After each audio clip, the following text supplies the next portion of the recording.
Assalamualaikum warahmatullahi wabarakatuh.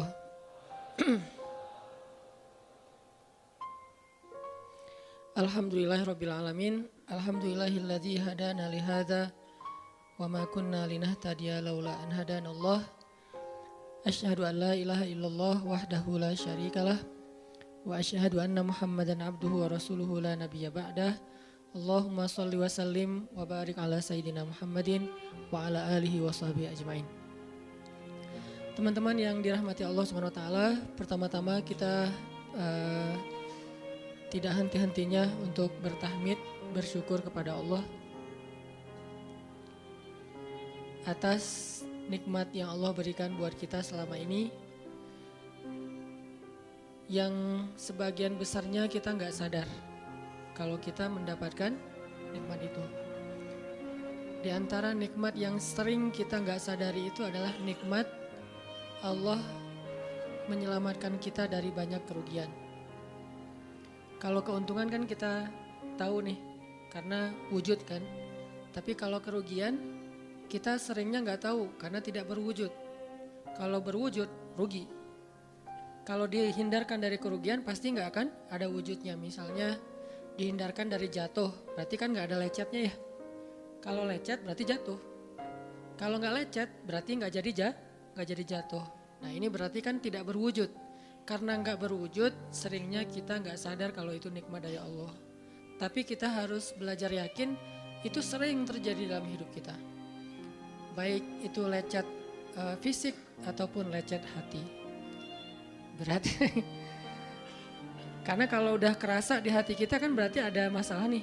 Kadang-kadang Allah menyelamatkan kita dari kekecewaan, dari marah, dari sakit hatinya. Itu kan tidak ada wujudnya karena kita diselamatkan. Tapi yakin bahwa sesungguhnya itu juga nikmat dari Allah. Makanya harus tetap bersyukur walaupun kita kadang gak bisa menghitung nikmat Allah. Karena emang gak mungkin menghitung nikmat Allah. Wa in ta'uddu ni'matallah. Gak mungkin kita bisa menghitung nikmat Allah. Gampangnya misalnya coba aja, ada nggak kita yang bisa ngitung jumlah tetes air hujan ketika turun hujan? Itu baru satu nikmat ya, hujan doang nih. Bisa nggak ngitung berapa tetes air hujan yang jatuh ketika kita lagi musim hujan? Atau sekali hujan aja nih, setengah jam berapa tetes? Nggak ada yang bisa ngitung. Itu aja nggak sanggup, apalagi nikmat-nikmat yang lebih besar. Nah, jadi tetap walaupun kita nggak sadar nikmat Allah apa, tapi kita pakainya bukan cuma dengan logika. Hidup saya kayaknya gini-gini aja logikanya nih. Tapi kalau kita beriman sebetulnya nggak gini-gini aja. Hidup kita tuh harusnya lebih parah dari ini nih. Hidup kita tuh harusnya banyak masalah. Cuman sebagian besar masalah udah Allah hindarkan. Udah Allah selamatkan kita dari masalah-masalah itu. Cuman dikasih sebagian kecil sebagai pengingat buat kita. Kadang-kadang kalau nggak dikasih masalah sama sekali kita suka jauh dari Allah. Kan Allah kangen. Di antara hadis kangennya Allah kepada kita tuh, Allah kalau kangen kepada hambanya dikasih ujian. Hamba yang kayak gimana? Hamba yang kalau nggak dikasih ujian nggak deket sama Allah. Sehingga kalau Allah kangen sama kita, yang nggak deket sama Allah nih, suka lupa sama Allah, Allah kasih kita ujian. Tapi ujian yang dikasih juga ujian yang insya Allah masih ketahan sama kita. Karena Allah gak mau ngasih kita ujian yang mencelakai kita. Kalau itu terjadi namanya bukan ujian, tapi namanya azab. Dan insya Allah orang beriman gak dapat itu. Yang dapat kayak gitu tuh kelasnya udah kelas Firaun, Haman, Korun, Namrud ya. Abu Jahal, Abu Lahab itu kayak gitu tuh. Tapi kalau kelas orang muslim yang udah beriman cuman gak soleh-soleh amat, insya Allah yang dikasih bukan azab, yang dikasih adalah ujian. Kenapa? Allah kangen dengerin curhat kita di sepertiga malam. Allah kangen ngeliatin kita menangis dan manja kepada Allah. Allah kangen kita bangun tengah malam atau sepertiga malam berdoa kepada Allah. Allah kangen kita berdiri dan sujud dengan waktu yang lama. Kadang-kadang sujudnya setengah jam, saking lagi berserah diri kepada Allah. Allah kangen, makanya dikasih ujian dikit. Tapi ujian yang dikasih ke kita tuh sedikit dibandingkan yang Allah hindarkan dari kita. Tapi mana buktinya dihindarkan? Kalau ada buktinya namanya nggak dihindarkan. Kalau sudah wujud namanya kena. Kalau nggak kena pasti nggak ada wujudnya. Terus gimana kita tahu? Kita mungkin nggak tahu, tapi kita bisa meyakininya, iman. Makanya yang dipakai bukan hanya logika, tapi juga iman. Karena Allah Subhanahu wa taala menyelamatkan kita siang dan malam. Kulla yaumin huwa fi sya'n. Itu ayatnya. Kulla yaumin huwa fi sya'n. Setiap hari Allah sibuk menyelamatkan kita. Salah satu tafsir dari kalimat fi sya'nin adalah Allah sibuk menyelamatkan kita. Setiap hari kulla yaum sibuk menyelamatkan fulan-fulan, sebanyak jumlah manusia sebanyak itulah yang Allah selamatkan. Bukan cuma mukmin, bahkan orang kafir juga kadang Allah selamatkan. Cuman di dunia, kalau di akhirat beda lagi ceritanya. Kalau di dunia rahmat Allah semuanya dikasih, baik kepada mukmin ataupun kepada yang tidak mukmin, dikasih rahmat Allah di dunia. Tapi di akhirat hanya berlaku bagi orang-orang yang beriman. Kenapa orang yang tidak beriman kok dikasih rahmat Allah di dunia? Karena di sisi Allah dunia itu kecil, gak terlalu berharga, makanya dikasih semuanya. Akhirat itu berharga, makanya dikasih buat yang Allah sayangi, yang Allah pilih doang, yaitu orang yang beriman. Jadi jangan sampai kita berpikir Allah tuh kayaknya gak fair, kok orang gak beriman dikasih rahmat di dunia? Karena dunia itu gak terlalu berharga di sisi Allah. Seandainya dunia itu ada harganya walaupun sebelah sayap nyamuk, gitu kan hadisnya, gak akan Allah kasih itu dunia kecuali kepada orang beriman. Tapi berhubung lebih ringan daripada sebelah sayap nyamuk, dikasih kepada semuanya. Ibaratnya kalau kita ngasih kayak ngasih lagi jalan gitu ya, naik angkot misalnya, naik angkot terus sama istri nih naik angkot berdua.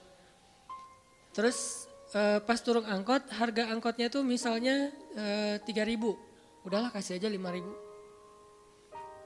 Karena 2.000 yang kita kasih, nggak mungkin istri kita komplain. Kemarin aku minta nggak dikasih, nggak akan mungkin kan? Kenapa? Cuma 2.000. Tapi coba ngasih 100.000, beda tuh. Karena dia sesuatu yang ringan, maka tidak perlu komplain. 2.000 doang, saya juga dikasih lebih dari itu. Harusnya kita sadar bahwa dunia itu 2.000-an. Dunia itu cuma 2.000-an. Gak terlalu berharga lah. Walaupun tetap butuh. Gak berharga juga butuh. Sehingga ketika ada orang yang tidak beriman dikasih 2.000-an kayak gini, kita yang beriman jangan sirik. Mending saya gak beriman kalau kayak gitu. Ternyata gak beriman juga dapat tuh banyak. Gak banyak, cuma 2.000-an. Dan kita mah dikasih lebih banyak dari itu. Cuman yang dilihat 2.000-nya, bukan yang ratusan ribunya. Ini artinya teman-teman, yuk kita tetap belajar bersyukur kepada Allah. Walaupun kita gak sadar nikmat Allah itu apa. Kita gak bisa ngitung dengan logika kita. La tuhsuha, gak mungkin bisa dihitung dengan logika. Tapi kita masih punya logika iman. Yang kita yakin, kulla yaumin huwa fi sya'n. Setiap hari itu Allah ngasih nikmat buat kita. Setiap hari itu Allah menyelamatkan kita dari banyak masalah. Setiap hari. Bukan pernah tuh dulu gua nyelamatin lo, enggak. Setiap hari diselamatin. Kita ada orang yang kadang-kadang nyelamatin kita dari satu musibah, itu kan berjasa dan kita kayak ngingat seumur hidup kan ya. Dianggap kayak orang yang paling berjasa dalam hidup kita. Dulu hampir putus gara-gara dia gak jadi putus gitu. Nyambung lagi dalam bentuk yang halal misalkan ya. Berarti kan dia paling berjasa nih. Kalau gak gara-gara dia nih udah putus tuh. Kalau nggak gara-gara dia udah cerai nih. Alhamdulillah gara-gara si fulan, gara-gara ustadz itu, gara-gara teman saya, gara-gara orang tua. Kita yang tadinya hampir bercerai, nggak jadi bercerai kan dia berarti berjasa banget dalam hidup kita. Menyelamatkan rumah tangga. Allah menyelamatkan kita dari yang kayak gitu-gituan tuh kulla yaum, setiap hari. Kalau yang belum menikah, setiap hari Allah menyelamatkan kita dari zina. Apalagi kita hidup di zaman fitnah. Apalagi kita hidup di kota besar kayak di Bandung. Yang fitnahnya mungkin lebih besar daripada di desa. Dengan mudah kita bisa terjerumus ke dalam dunia-dunia yang kayak gituan. Mudah banget. Tapi setiap hari diselamatin. Besok diselamatin lagi, lusa diselamatin. Walaupun seringkali Allah pengen nyelamatin kita, kitanya aja yang kekeh gak mau diselamatin. Udah jatuh, Allah selamatkan dari apa? Dari makin terpuruk. Kadang-kadang kan jatuh ketiban tangga nih. Jatuh doang gak ketiban tangga. Allah selamatkan. Kalau nggak diselamatkan 100%, minimal diselamatkan sebagiannya. Supaya kita nggak benar-benar hancur. Itu sering. Yang pernah merasakan masa-masa kelam di masa lalunya, harusnya kan ketika kita dulu kayak gitu, kita mungkin udah mati kali ya. Yang sering tawuran misalnya, yang sering tarung di jalan, alasannya alasan sepele gitu. Kayak kemarin saya pas ke Jakarta ada acara di daerah Bintaro tuh, lagi jalan, ada tawuran pelajar, pada bawa golok, bawa samurai, bawa celurit segala macam. Kita agak-agak kaget karena kita platnya plat D gitu kan, agak bahaya nih di Jakarta soalnya. Langsung kita gimana nih plat D, masa mau ditutup pakai tangan, gak mungkin kan ya mobil. Akhirnya la haula aja. Coba bayangin, mungkin sebagian kita pernah ngalamin masa kayak gitu dan mungkin lebih parah. Yang kayak gitu-gitu mah udah jadi kayak sarapan lah, kalau nggak makan siang, kayak gitu-gitu. Udah sering. Kenapa masih bisa selamat dan sekarang bisa duduk di masjid? Kalau bukan karena Allah menyelamatkan kita. Jadi kalau ada yang cerita ke saya tuh tentang pengalaman masa lalunya yang luar biasa kelam, saya tuh selalu bukan takjub ke dianya, takjub ke Allahnya. Bukan takjub karena dia bisa berhijrah, takjub karena Allah masih menyelamatkan dia dan menghijrahkan dia. Sehingga ketika dengar cerita kayak gitu, yang kita ucapkan adalah Masya Allah, Alhamdulillah. Bukan, wah hebat lo ya, dulu pernah bunuh orang, pernah ini, pernah semua dosa pernah gue lakuin dah. Itu gak perlu bangga, karena kalau dia gak diselamatin Allah, dulu udah celaka dengan dosa-dosa itu. Tapi karena Allah selamatkan, akhirnya dia diberi kesempatan.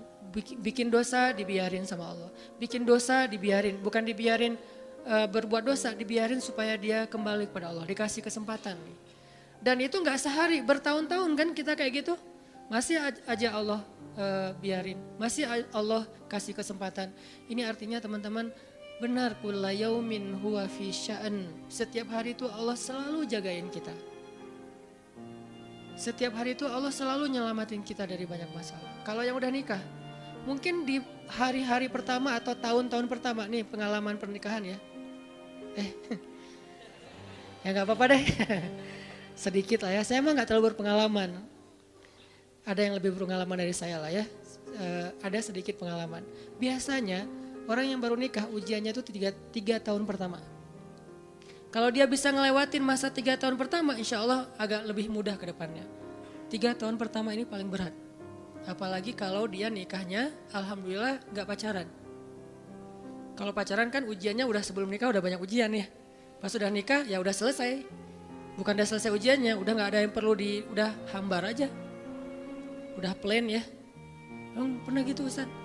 Enggak sih. Untung ya, untung. Alhamdulillah gak pakai pacaran. Soalnya yang pacaran diputusin melulu. Jadi yang udah pacaran lama, pas udah nikah, kita mau ngapain lagi ya? Kayaknya udah semua ya. Oh iya, udah semua. Bulan madu dari dulu juga udah sering. Kan udah agak-agak plain gitu kan. Tapi kalau yang belum nikah, belum pacaran, nikah nih. Jadi kayak benar-benar baru pacaran, cuman ada konsekuensi lain yang mungkin ini jadi kayak semacam ujian lah biar sabar. Masa-masa adaptasi, masa-masa saling mulai mengerti, oh ternyata kamu tuh kayak gini dan segala macam.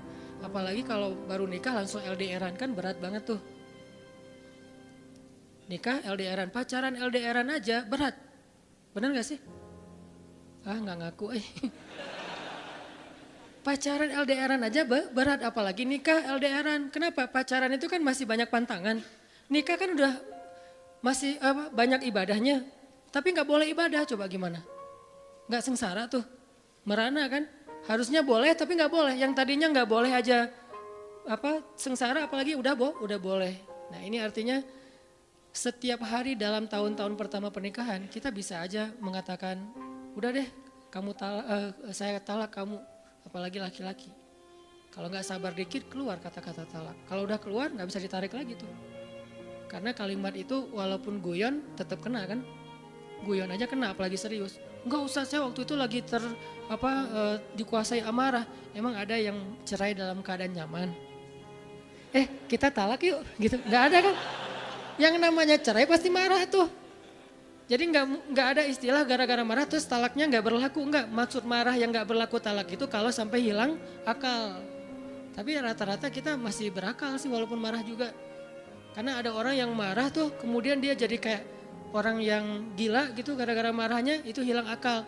Tapi kalau masih berakal, masih mukallaf, masih bisa berpikir, ya namanya cerai nggak ada yang nggak marah. Yang namanya cerai pasti marah. Say, apa? Aku talak kamu. Nggak ada, udah talak manggilnya say. Udah gitu pakai emoticon yang love gitu. Tapi talak kan agak-agak klise ya. Nggak ada, pasti emoticonnya tuh berderai-derai atau hatinya terbelah kan gitu kan ya. Lagi rame soalnya tuh yang kayak gitu-gitu. Cie. Ini artinya bahwa yang namanya talak nggak ada nyamannya. Pasti lagi marah dan tetap berlaku teman-teman. Kalau nggak Allah membimbing lisan kita, mungkin hari kedua udah talak. Kalau Allah nggak membimbing hati kita, mungkin bulan pertama udah talak. Berarti kulla yaumin huwa fi sya'an. Sebetulnya kalau dengan logika iman, harusnya kita yakin setiap hari itu Allah pasti nyelamatin kita setiap hari. Cuman karena udah diselamatin jadi nggak ketahuan. Kalau nggak diselamatin ketahuan. Tadi mau jatuh di jalan nih, naik motor nih, mau keserempet harusnya jatuh. Tapi nggak jadi keserempet. Atau keserempet dikit nggak jatuh. Kan kita suka lupa kalau kayak gitu kan ya. Kalau udah jatuh baru ingat. Kan saya tadi udah baca bismillah, kenapa masih jatuh? Gitu kan. Tapi kalau nggak jatuh, kita lupa bahwa ternyata perjalanan kita itu dilindungi oleh Allah. Sehingga kalau udah sampai bilang, alhamdulillah. Jadi banyak yang kita nggak bisa ngitung karena memang tidak terjadi. Kenapa nggak terjadi? Allah yang menyelamatkan kita. Kulla yaumin huwa fi sya'an. Sehingga tetap walaupun mungkin kita nggak ngerasain, bilang aja alhamdulillah, alhamdulillah setiap hari aja gitu. Karena nggak ada ruginya juga kita ngomongin alhamdulillah. Satu-satunya kata atau nama yang nggak rugi disebut cuma nama Allah. Dan satu-satunya nama yang rugi kalau disebut nama mantan. Itu nggak enak banget nyebutnya. Kadang-kadang lagi ngobrol sama temen atau lagi kenalan di dalam kampus nih ya. Atau kelas anak baru ceritanya. Kan kenalan nih, dipanggil nama sama guru satu-satu. Pas ada satu nama misalnya namanya siapa gitu kan ya. Kita sendiri yang pas nama itu disebut langsung meriang. Lah kamu kenapa? Itu nama mantan saya bu. Kan suka gitu ya. Sampai ada nama jalan bisa buat dia kegeeran sendiri. Saya pernah di Masjidil Haram ada salah satu nama gate, nama gate tuh bukan gate Masjidil Haram ya. Kalau gate Masjidil Haram semuanya nama cowok kan, nggak mungkin saya punya mantan cowok kan. Salah satu gate di hotel lah itu namanya tuh nama, pokoknya nggak usah disebut ketahuan ntar di stalking lagi ya. Ada salah satu gate di hotel besar kayak Zamzam Tower gitu, gate-nya tuh namanya nama seseorang. Pas ngeliat tuh gitu doang. Coba bayangin nama aja bisa bikin kita calangap? Nama, coba. Jadi satu-satunya nama yang kalau disebut itu bikin kita nggak nyaman, itu nama muatan. Dan satu-satunya nama yang kalau disebut bikin kita dapat kebaikan, cuma nama Allah Subhanahu Wa Taala.